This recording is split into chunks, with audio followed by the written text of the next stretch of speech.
All right. Can everyone hear me? Good. All right, so I'm Ignacio. I'm with the Nethermind cryptography research team.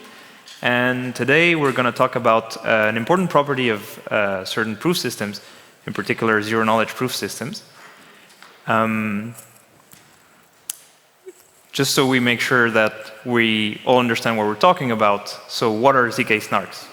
So zk-SNARKs are special proof systems for relations. And we recall very quickly that very formally a relation is a subset of strings, binary strings. And when you have a relation, you have an associated language, which is essentially the set of strings such that there exists another string such that the pair is in the relation. You should really think about these as being instances and witnesses for that instance. And we are concerned with proof systems, SNARKs, that are for NP relations. So these are the languages such that if I give you the instance and the witness, you can actually decide whether the pair is in the relation in polynomial time very efficiently. However, finding such a witness for a given instance might be extremely difficult. And the point of the prover is to show to a verifier that it has the knowledge of that witness. This is very important. So what does this acronym stand for? So ZK is zero knowledge. Essentially what that says is that, very informally, when the prover gives its proof to the verifier, that it knows this witness, the verifier learns nothing except for the fact that the prover knows that witness. The S stands for succinct, which very simply says that the proof is short. Formally, the proof should be sublinear in the size of the witness. Non-interactive, this is the N. It means that the prover only sends one message to the verifier, and the verifier then decides to accept or not. This unique message that the prover sends usually is called a transcript. And AR stands for arguments, meaning that this proof system should be sound, which means that whenever you have an instance that is not in the language, the prover should absolutely not be able to convince the verifier that it is. And what we ask here is that this property only holds against, again, computationally bounded provers, essentially. So if you're very observant, you notice that we're missing the K. So what is the K for? And that stands for knowledge. Okay, so what does that mean? So here we have an adversary. It has some public parameters for this proof system. It has some reference strings, so we're in the trusted setup case. And it has access to some hash function or an oracle. And it outputs an instance and a proof transcript. Okay, so let's just assume that this proof transcript causes verifier to accept with some non-negligible probability. Then what we ask is that essentially there exists an efficient algorithm which is going to output a witness for that particular instance. In some sense, the adversary had to know the witness because it could just run this efficient algorithm itself. So this is a property that we usually call knowledge soundness. It's a very strong property. It usually implies soundness, and we only require that there's this efficient algorithm extracting witnesses for when the adversary can convince the verifier with non-negligible probability. Okay? So what they do not tell you in this definition is what the adversary really knows. So somehow this definition assumes that the adversary is isolated. It has only access to the proof system's parameters. Is that the case in the real world? Absolutely not.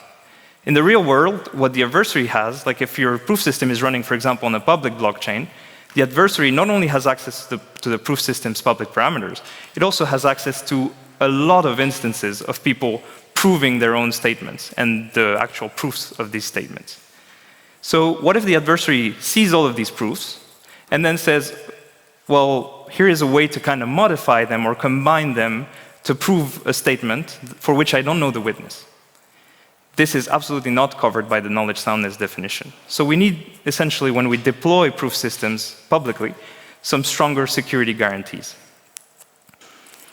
So why does that matter, for example? So let's just take this example right here, wherein this dog, account A, wants to create a coin and send it to account B.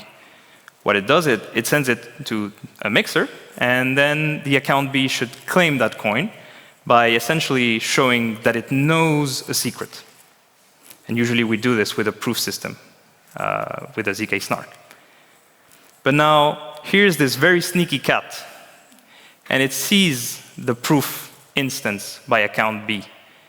If your zk-SNARK doesn't satisfy this stronger security guarantee, what can happen is that this cat sees the proof, it modifies it into a proof for the statement that the coins should go to its account itself, and it doesn't have to know a witness necessarily for this to happen. So this is quite a serious problem. So how do we prevent this? So we need to show that the adversary cannot turn the proof it sees into proofs for statements without knowing a witness. Even if it sees proofs, even if it has access to some proofs, it cannot turn them into proofs for its own statements without knowing a witness. So there are many ways to do this. You could design your proof systems to be like application-specific design, where you add, for example, an encryption of the witness or a one-time signature, and this comes at some loss of efficiency, or you could use actually a SNARK that is already simulation extractable. And what that means is that even if you give the adversary access to simulated proofs for any statement, true and false statements, it cannot come up with a proof for a false statement or for a statement without knowing a witness, because we can still extract it. So simulation extractability is this stronger extractability guarantee in which even if we give the adversary access to a simulator for false and true statements, it still cannot come up with its own proof without knowing a witness. So how do we show this? So this is actually work by Ganesh, Koshakhlach, Kolbais, Niculescu, and Zions in 2021, and very recent work by Dow and Grubbs, which essentially reduces the simulation extractability property to proving three main properties. The first one is k-unique response, which is essentially a measure of how much freedom you have in answering the verifier's challenges. The second one is, in the trusted setup, k-prime rewind knowledge soundness, which, as you will see, is some sort of special soundness, if you're familiar with this term, for non-interactive protocols. In the transparent setup, you only need knowledge soundness of the non-interactive protocol. And the last property is something called programmable zero knowledge, which in the trusted setup case should also be trapdoorless. And some mild conditions on when these properties occur, especially in your proof system. What these people show is that this implies simulation extractability and this stronger knowledge extractability guarantee. And this is somehow easy. You show essentially that if you have an adversary that breaks simulation extractability, then it can break essentially one of these three properties, like especially knowledge soundness and unique response. So what I propose is that we go through what these properties mean exactly, and then we look at two simple examples to show how this is applied and how we can essentially prove simulation extractability of many deployed SNARKs, which is good news. So I have some positive results, which is kind of rare, both in computer science and in mathematics. So let's just go with k-unique response. So we consider 2 mu plus 1 move protocol. So the prover always sends the first and the last message, and then the verifier sends challenges for each of these messages except the last one. So here's an interaction between a prover and a verifier, and here, let's just say the verifier accepts. So usually the zero knowledge SNARKs, they are constructed in a way that you take this interactive protocol and you make it non-interactive by using something which is called the Fiat-Shamir transformation, or the Fiat-Shamir heuristic, in which instead of the verifier sampling, for example, uniformly the challenges, what you do is that you hash the prover messages. And to get the second challenge, you hash the first 3 messages, and so on and so forth. So when we use the Fiat-Shamir transform, usually what we say is that the transcript consisting of the prover messages is accepting. Why don't we include the verifier messages? It's because we can always recompute them by hashing. Okay. So here's another prover, P prime. Could be the same. And it produces another transcript. the k-first messages are exactly the same as the previous transcript. But the last ones can potentially be different. So what the k-unique response tells you is that if the last messages are different, then this new transcript cannot also be accepting. It has to be rejected. And what you can summarize this by saying that the probability of having two accepting transcripts, which are different, because some of the last messages are different, but the k-first messages are the same, is negligible. You cannot have that. And here you say, okay, but how can the prover messages be different if the challenges are obtained by hashing, so the challenges should be the same? But what I'm not telling you is that you can program the case challenge. The adversary has the possibility of programming the case challenge. Even in that case, having two transcripts that are different but agree on the first k messages is impossible. All right? What about this rewind knowledge soundness that we need in a transparent case? So here's a running instance of the protocol where the dots represent prover messages and the edges represent verifier messages. In particular, this one is accepting. The verifier accepts this instance. So what I can do is I can rewind to the point where shown in the screen, and I can actually choose other challenges to see what the prover does, essentially. And here, when I chose this other challenge, C1 tilde, the transcript was actually accepted at the end. But when I chose C2 tilde, then the transcript was rejected. And in fact, I ignore those branches where the verifier rejects the proof. So in this way, I can build this tree of transcripts where I rewind to the point which is of interest to me, and I choose different challenges. So what we ask is that when we've built this tree, there also exists an efficient algorithm which looks at this tree and says, here's a witness for that instance. And in fact, here I've represented a tree where the rewind happens only at one point, but the property gives you freedom of choosing different rewind points and many different rewind instances. It's just that in the protocols, when you try to prove it, many times you end up with trees that have this form. Okay, and the programmable zero knowledge is actually just a flavor of zero knowledge. If you remember, like, zero knowledge property is essentially saying you have a simulator that can simulate proof transcripts, and they are identically distributed to the ones an honest prover would generate when proving a statement. And the programmable zero knowledge property says exactly the same thing, except that the simulator is allowed to program the k-prime prime challenge. Okay? In the trusted case, it also has to do so without a trapdoor, but let's just go over that. So here is an example in the trusted setup. So this is the Plonk proving system. So essentially, what happens in Plonk is you have an arithmetic circuit, and you try to encode this circuit with polynomials where you interpolate they have fan-in 2 and fan-out 1, so you interpolate the left and right wires of inputs with two polynomials, and you interpolate the output wires with another polynomial. And the prover is supposed to send that to the verifier, and then the verifier and the prover should essentially interact with some challenges, and in the end, the prover should send this quotient polynomial t, at which point the verifier sends an evaluation challenge, which is called z, and the prover should respond with the evaluations of all the polynomials together with opening proofs. So you should think about these commitments as KZG commitments. And these openings are the openings in the KZG commitment scheme. So why is that unique response? So the point is that once you've chosen the reference string, once you've chosen a polynomial and an evaluation point, the KZG opening scheme is completely deterministic. You cannot do anything else. So once you've chosen all the messages up until the point where the evaluation point is chosen, you cannot have two different accepting transcripts. They will be the same after that. So this is essentially given for free by the property of evaluation binding of the KZG commitment scheme. So why is it rewind knowledge soundness? It's a simple little trick where essentially we're going to rewind to the evaluation point. and we're going to choose a different evaluation point. And the prover is going to respond with the evaluations of the polynomials at different points.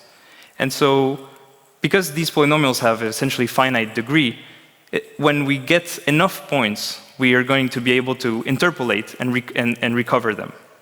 So interpolation is essentially an algorithm that allows you, given enough evaluation points of a polynomial, essentially one more than its degree, it allows you to reconstruct the entire polynomial. Okay? And finally, why is it programmable zero knowledge? So the point is here, the simulator is going to do something kind of counterproductive. It's going to choose the polynomials it should commit at first completely at random. So this is rubbish. It should give something that is, it should encode nothing about the arithmetic circuit. So it should, in particular, it shouldn't verify any constraint of the Planck arithmetization. So what happens is, as the prover and the verifier interact, the quotient polynomial, which should be a low-degree polynomial, is going to be some very high-degree polynomial. It's not going to satisfy anything. So how do we kind of trick the verifier into still thinking that it's a low-degree polynomial? Well, we choose the evaluation point in advance, because the simulator can program that point. And what we do when we know what the point is going to be is, instead of committing to the quotient polynomial, which is not a polynomial at all, or not a low-degree polynomial, we commit to another low-degree polynomial, which agrees on the evaluation of the particular point we've chosen. And when we do that, essentially the verifier is going to accept this proof just because the opening of the KZG opening is going to be valid. And we can do that precisely because we can choose the evaluation point before choosing what the commitment to T is going to be. So here, very high level, we've shown that Planck satisfies the three properties that it needs to be simulation extractable, which means that if you want to use Planck as a public proof system, you at least have the guarantee that people cannot take proofs they see on your public blockchain, for example, and turn them into proofs for their own statements without knowing a witness. All right? So let's look at the transparent example. So let's look at the ethSTARK protocol, for example. And here it's very similar. So the prover is supposed to send commitments to some polynomials, some witness polynomials. And the verifier at some point sends this Q point, which is also supposed to be an evaluation point. And the decision process is such that supposedly the evaluations of the witness polynomials that the verifier sent are supposed to satisfy some constraint equation, which is given by this equation star. It's not important what it encodes, it's supposed to satisfy this equation. And how do we check that the evaluations of these polynomials are correct with the commitments? Here the commitments are not KZG, they're actually Merkle commitments. So you put the evaluations of the polynomials on the leaves of a Merkle tree, and you hash that and you get a root, and that's your commitment to your polynomial. So the way that ethSTARK enforces that the evaluations are correct is actually applying the FRI low-degree testing to this function G, which essentially is a low-degree polynomial if and only if the witness polynomials are low-degree, and furthermore, they evaluate to the alphas and the betas at the points at the denominator. So why is this protocol k-unique response? And here the point is that we're going to wait until very, very late in the protocol when we open the points in Fry. This is done by essentially showing a path to the Merkle root of the Merkle tree you've committed your polynomial with. And this is if your hash function satisfies some obvious properties like, let's say, collision resistance or preimage resistance.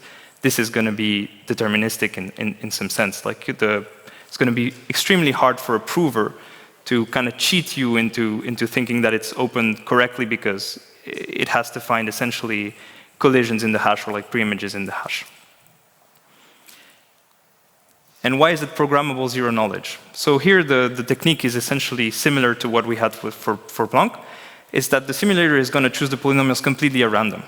So again, this is bad. Usually it won't satisfy the equation star at all. So what you do is forget about the polynomials. Let's just choose alphas and betas such that the equation holds, the constraint equation. So why can we do that? For example, we can choose everything at random except one beta. And then the equation becomes linear in this last variable, and so we just solve for the last variable. So once we've done that, we claim that the polynomials we've committed to evaluate to the alphas and the betas. That's absolutely not true. So in general, this function g that we apply the low degree testing to is neither a polynomial, it's not of low degree. But what we can do is that we can, again, program the points where the Frye protocol is gonna kind of ask to see evaluations of that function g. And we're gonna interpolate g with a low degree polynomial over these points and engage in the low degree testing with that function instead. So that's a complicated way of saying that we know which points are going to be queried because we can program them. So with this additional knowledge, which we don't usually have, we can trick the verifier again into thinking that we have a correct function and that we satisfy all the necessary constraints, but we don't, essentially. So that's how the simulator is going to be able to produce transcripts for the proof. And so this shows that the ethSTARK protocol is also simulation extractable and satisfy all the nice extractability properties that we talked about.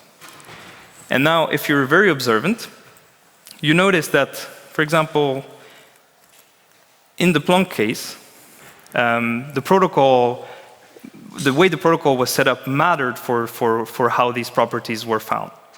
So KZG gave us like unique response. Then we had like to interpolate by choosing different evaluation points and so on. So the Planck protocol it mattered how it was set up for us to be able to prove these properties. But here in the ethSTARK example, you kind of see that these properties were only dependent on the fact that we used the Frye protocol to test the low degreeness of this function. Like, it didn't really matter what happened before that point or after that point. Like, the only thing that mattered is that the low degree test or the evaluation test was the Frye protocol. So essentially what you can show or try to figure out is that you can generalize this for all Frye-based SNARKs.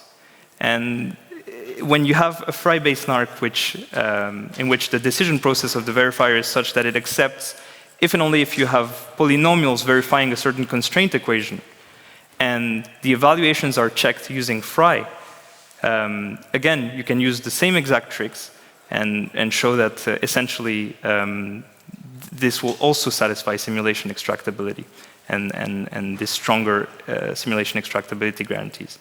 So what's been really positive, I think, is that essentially all your favorite SNARKs are simulation extractable, like Planck, Marlin, Sonic, Bulletproof, Spartan, ethSTARK, Planck E2, they've all been shown to be simulation extractable. So even Gross 16, in some weaker sense, it was also shown to be simulation extractable. So yeah, there it is. Thank you very much for your attention, and I hope you enjoyed this talk. Fantastic. That's been very detailed, very in-depth. I'm sure we have some questions from the audience. The gentleman right here in the center is going to wait for a microphone before he asks his question, because there are thousands and millions of people watching online and they want to hear your question. Go ahead. That's a lot of pressure. No pressure, yeah. Thank you for the presentation. Loved the way you explained it. It's quite a complex topic. I, as a developer myself, faced this problem quite recently, and like seeing this breakdown like that is awesome. My question is, do you see that actually as a developer building on top of zk-SNARKs, like should I actually care about that, or should the protocols itself always integrate simulation extractability or non-malleability inside of the, like when they design the protocol, so that I can just relax? Because right now we're building our own solution, we have to work around to potentially prevent simulation extractability, like malleability problems by hashing and doing some extra work. So what do you feel like about that? Well, I mean, it depends, I guess, which proof system you're using. I mean, if you were lucky and it was in the list I said of the ones that were simulation extractable, hopefully you don't need to care that much about it. If it hasn't been shown, I think it is a potential risk that someone figures out a way to, as you said, modify this proof, like if you don't satisfy non-malleability, in which case I think it should be important to add, for example, a one-time signature or an encryption of the witness, as you said, to make sure that your protocol is non-malleable. Which proof system are you using in particular? I mean, that's the problem for us. So we are generally quite flexible. So we're planning to use Noir and their underlying system, but it's the problem is we need to figure out if they actually are simulation extractable or not. And that's the problem. So I was wondering if it should be an industry standard where all the proof systems that are used should be by default simulation extractable so that we can just have peace of mind. I think that's true, especially if your proof system is a condition for you claiming, for example, your coins or some. If the non-malleability kind of the security of the funds in your protocol is dependent on the non-malleability of the proof system you're using, then I think absolutely yes. And one more question, a quick one. Are all interactive Oracle proofs non-malleable or not? There was a result for that, or you don't know? I think the simulation extractability definition applies to protocols that are non-interactive in some sense. Okay, fair enough. Yeah. Thank you. Thank you. Super in-depth. You got more than one question into the block there. Someone else have a question? Yes? No? Maybe one question from my side. How long have you been working on the topic? On this yourself? particular Yes. project, on this particular topic, it's been maybe 4 months. Okay. Yeah. And where is it going from here? So essentially, like when we started, we wanted to. So the simulation extractability of the Fry-based protocols wasn't very well understood and hadn't been kind of. So what we're planning on doing now is essentially publishing the write-up we have on this topic, and yeah, hopefully also work on some other deployed SNARKs, which maybe haven't been analyzed yet. And are you cooperating with some other projects, teams on the topic? I should mention that this work was supported in part by a grant from the zk-SNARK Foundation, but at the moment it's been only the Nethermind cryptography research team on this project. Okay, super cool. If there's no other questions from the audience, going once, going twice. Zara, also no questions? No, okay. Very good. Thank you, Ignacio. Yeah. Super. Thank you for a round of applause. Okay.